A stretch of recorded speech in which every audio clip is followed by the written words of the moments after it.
let's start with our final main topic of the course, which is teaching and curriculum design. Right. And the objective of doing this, these modules under this main topic is just to help you become aware of what's the best you can get out of this course, and how you could relate this course to your own language teaching context. I mean, your language teaching practice in the classroom, right? So we will continue discussing again. We will review and revisit, reconsider needs analysis. We'll do environment analysis. We'll do goals. We'll do content and sequencing. We will review evaluation as well. We'll look at teacher training, and this review will help you realize the significance of curriculum and its significance for your own individual teaching, right?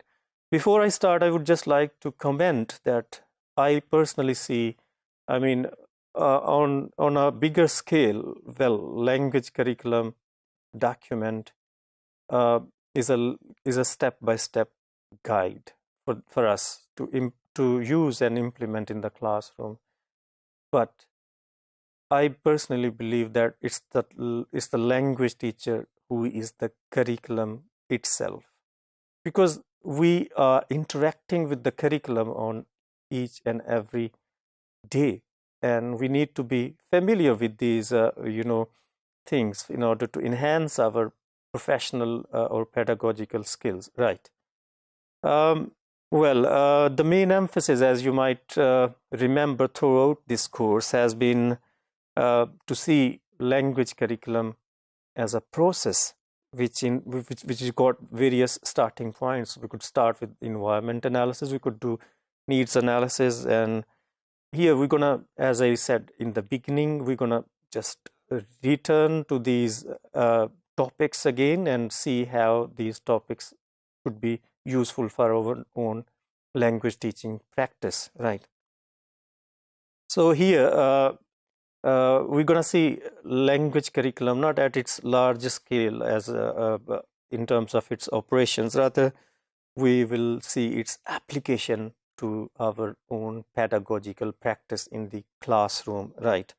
And you will, throughout this main topic, the last topic of the course, you will come to understand that this course intends to suggest that curriculum design is not the possession, or it's not the only at the discretion of the language curriculum planners or designers. Rather, it's the teachers, it's the administration, it's the students who actually implement and realize the goals of the curriculum, right? Our awareness, the reason why we are revisiting, reviewing these topics again at smaller scale, at individual scale, is that will help us become aware some of the questions which needs to be worth asking. Is this item worth spending time on? And how will I present this material?